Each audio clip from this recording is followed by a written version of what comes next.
Adrienne. Okay, so looking at environmental changes and biodiversity. So changes to the environment can be caused either by humans or it can be caused by some kind of natural disaster, catastrophic event, or it could just be an ecological process. So some of the ecological processes could be like when we talked about weathering, erosion, and deposition in our last unit and how they can affect landforms, and then it can also be ecological succession. So I'll talk about that in just a little bit. But when we look at environmental changes, there's short-term changes and then there's long-term changes. The short-term changes are exactly what it sounds like. It takes a short amount of time for it to happen, and then the changes are only going to last for a certain, a short amount of time. Most of the time, they're not going to last forever. So this is a situation where organisms are going to have to temporarily migrate or rely on other sources for food or shelter. Some of them could permanently migrate, or they would just die out. So some examples of short-term changes to an environment could be bad weather over a long, several days, several weeks, but eventually it'll get better.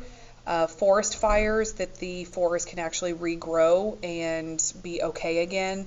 Hurricanes, landslides, drought, a lot of those kinds of natural disasters where the ecosystem can rebuild and everything get back to normal. Those would be short-term changes to an environment.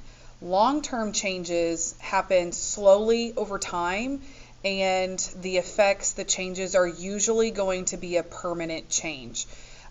This is where organisms can either adapt to the changes over several generations or they die. So some of the ways that they can adapt is over many generations they can change their coloring to blend in with the new background if their environment changes colors. They can get longer beaks if maybe they have to rely on a new food source and things like that. So this is where we're going to see adaptations and natural selection happening within populations. So some examples of long-term changes could be deforestation, where people are coming in and clearing out the forests. Urbanization, meaning that people are coming in and taking what was maybe forest or uninhabited land, and then they're making it into cities or villages or something like that. And then we could also look at climate change that's caused by humans. So like global warming could be a long-term change. And what that means as far as biodiversity within the ecosystem. So biodiversity is the variety of life. So how many different types of plants and animals there are in an ecosystem. And so biodiversity can be determined by three things.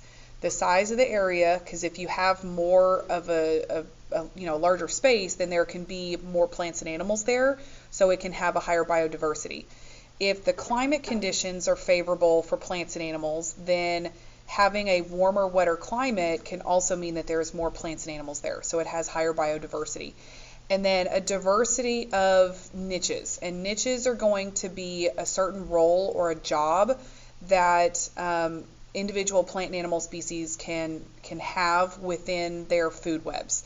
And so this can be done through different kinds of adaptations. So if there's more unique adaptations, then there can be more of these different roles, and there can be more biodiversity just within genetic characteristics. So the benefits of biodiversity: if we have a larger area, better climate, more genetic variations, so we can have more plants and animals, that means that the ecosystem is going to be more sustainable. The sustainability is the ability of the ecosystem to survive any of these short-term or long-term changes. So if there was a natural disaster, or if humans impacted the ecosystem, if there's more biodiversity, then they're better able to survive whatever change it might be. It could be just adapting those genetic variations to better fit their long-term change. They could do the same thing, changing their adaptations for a different type of climate.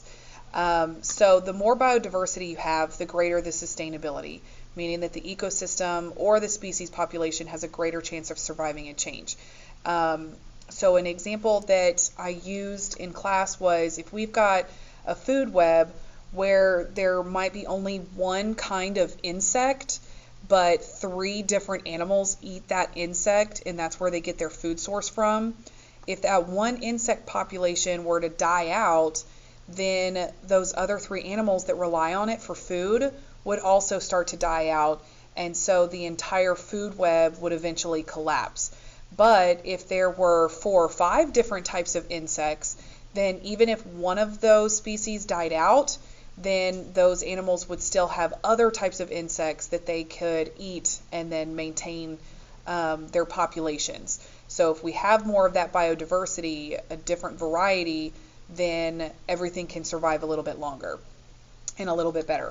So here's where I was talking about ecological succession. This is the growth or the regrowth of an ecosystem.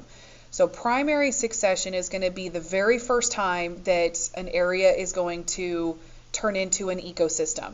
So it's always going to start off with bare rock. This could happen after a volcanic eruption. It could happen after a glacier moves and recedes and it uncovers bare rock that's never had plants on it before. It doesn't have any dirt or soil. And so then eventually pioneer species come in, which are going to be different mosses and lichens and things like that that are going to dissolve the rock and start to break it down and turn it into dirt. And so once there's dirt, then you can have the slow growth of plants, starting out with your grasses and weeds and then getting some shrubs and smaller trees. Then you can have your bigger trees and animals start to come in. Once you get to this point where there's lots of mature vegetation, mature plants, and lots of animals there, then the ecosystem has reached the climax community, which means that it is fully grown, it's stable, it has reached equilibrium. If something were to happen to that ecosystem, like a forest fire or some other kind of natural disaster, and it takes away all the plants and animals and just leaves it with bare dirt, this is what we would call secondary succession, because it's not the first time that there is an ecosystem that's been there. It's just going to regrow after some kind of disturbance, after some kind of destruction. So if there's dirt and soil already there, then the regrowth of the ecosystem can happen a lot faster than in primary succession. Primary succession is going to take hundreds of years, whereas secondary succession could take, depending on the area, it could take weeks, it could take months, it could take a few years, but definitely not hundreds of years like with primary succession. This could happen after forest fires, floods, hurricanes, things like that. So changes to the environment, the ecological succession, primary succession is going to be a long-term change. Secondary succession would be a short-term change.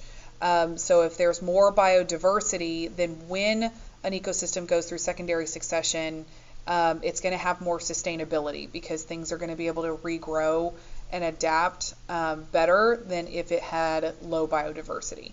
So I hope this helped. If you still have questions about it, let me know and I can go over some other things with you. So take care and let me know what else I can do for you. Bye.